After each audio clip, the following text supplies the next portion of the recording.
Hello friends, welcome to DS Designers. இந்த வீடியோல machine embroidery tutorial 2 பத்தி தான் பார்க்க போறோம்.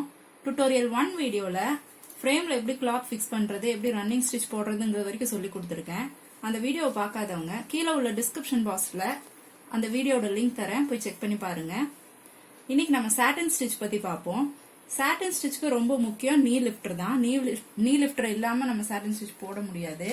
நம்ம இதுக்கு முன்னாடி போட்ட ரன்னிங் ஸ்டிச் வந்து நம்பர் 0ல இருக்கிற ஸ்டிச். இப்போ இந்த நீ லிஃப்டர் லிஃப்ட் பண்ணீங்கன்னா இப்போ மூவ் ஆகும். 1 2 3 4 5. இந்த லாஸ்ட்ல இருக்கிறது நம்பர் 6. இந்த மாதிரி நம்பர் 6 வரைக்கும் நம்ம ஸ்டிச் போட்டுக்கலாம். இப்படி நீ லிஃப்ட் பண்ணிட்டே ஸ்டேபிளா இந்த நம்பர் 2ல வச்சு ஸ்டிச் போடலாம். அப்படி இல்லாட்டி இங்க ஒரு ஸ்க்ரூ இருக்கும், நமக்கு எந்த நம்பர்ல வைக்கணுமோ, இப்போ நம்பர் 3ல வைக்கணும்னா 3ல வச்சு இந்த ஸ்க்ரூவை டைட் பண்ணீங்கன்னா போதும், அது அந்த நம்பர்ல நின்னுக்கும். இப்போ நீ லிஃப்டர் மூவ் ஆகாது.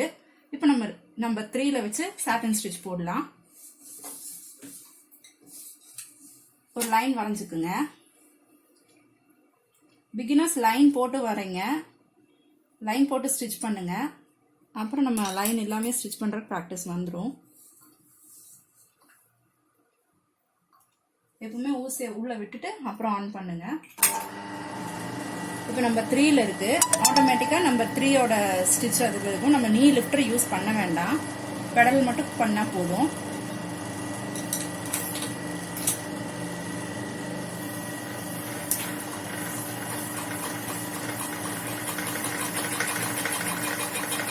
மெதுவா ஃப்ரேம் நகட்டுங்க.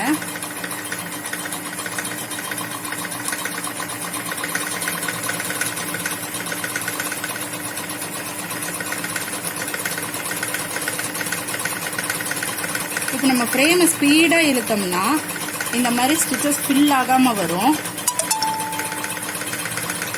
அதனாலதான் நம்ம மெதுவா கொடுக்கணும். இப்படி முன்னாடி பின்னாடி வந்து இதில் அட்ஜஸ்ட் பண்ணிக்கலாம். ஃப்ரேமை மெதுவா கொடுத்தீங்கன்னா ஸ்டிச்சஸ் கரெக்டா ஃபில் ஆகி வரும், நெருக்கமா இருக்கும் ஸ்டிச்.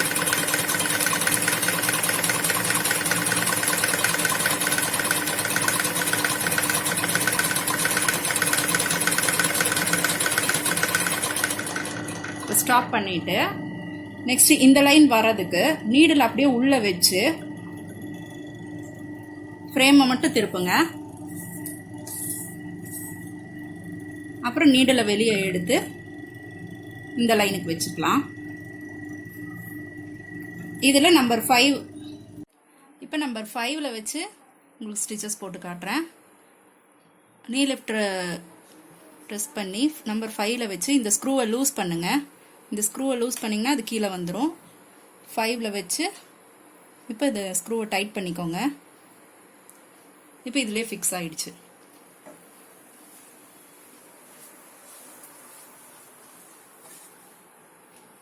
எப்பவுமே நம்ம ஸ்டிச் போடும்போது கீழே இருந்து மேலே தான் வரணும், மேல இருந்து கீழே வரக்கூடாது.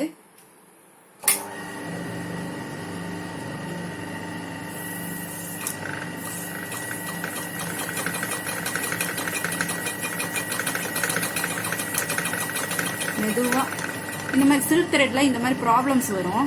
சில்க் த்ரெட் வந்து அடிக்கடி கட் ஆகும். இதை கட் பண்ணி எடுத்துட்டு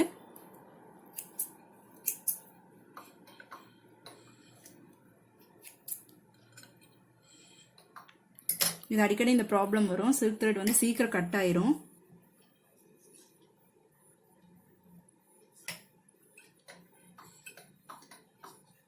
இப்போ அப்படியே நம்ம ஸ்டார்ட் பண்ணிக்கலாம். கொஞ்சம் முன்னாடி இருந்து ஸ்டார்ட் பண்ணுங்க. இப்போ எங்க வருதுன்னு பார்த்துட்டு பண்ணிட்டு கொஞ்சம் பின்னாடி இருந்து வாங்க. அந்த நூல் அப்படியே இருக்கட்டும், அதை லாஸ்ட்ல கட் பண்ணிக்கலாம்.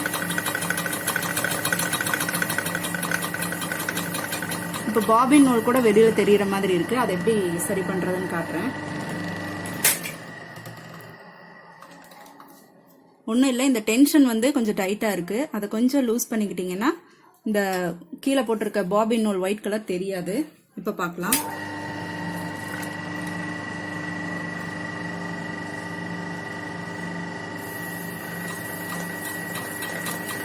இப்போ தெரியல பாருங்க.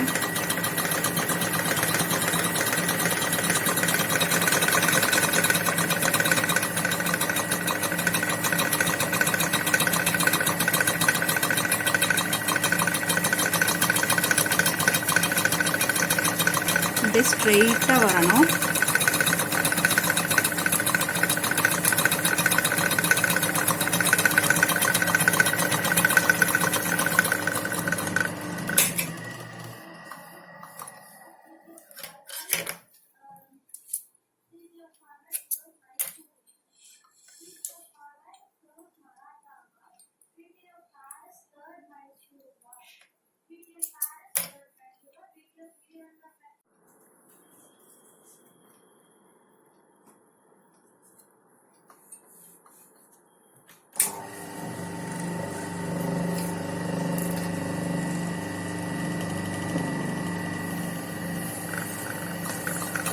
எப்பவுமே ஸ்டார்ட் பண்ணும்போது பின்னாடி இருந்து கொஞ்சம் ஸ்டிச்சஸ் விட்டுட்டு ஆரம்பிங்க.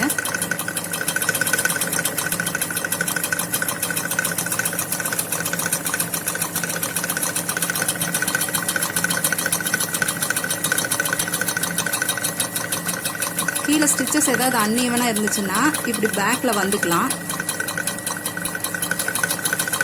வந்து இதில் அட்ஜஸ்ட் பண்ணிக்கலாம். இப்படி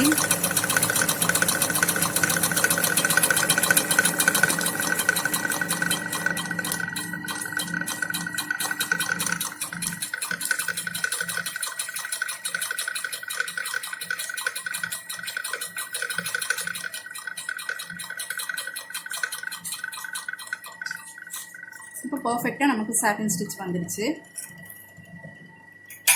அவ்வளோதான். இன்னைக்கு நம்பர் 3லையும் நம்பர் 5லையும் வச்சு ஸ்டிச்சஸ் சொல்லி கொடுத்துருக்கேன்.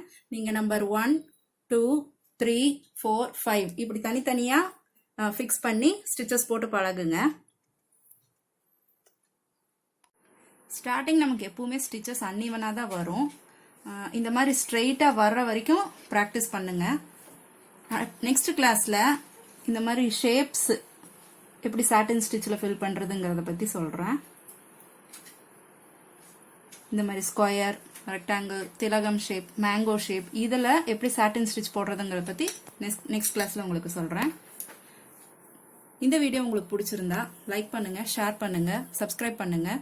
இதில் ஏதாவது டவுட்ஸ் இருந்தால் கமெண்ட் பாக்ஸில் கமெண்ட் பண்ணுங்கள். தேங்க்யூ ஃபார் வாட்சிங். பாய்.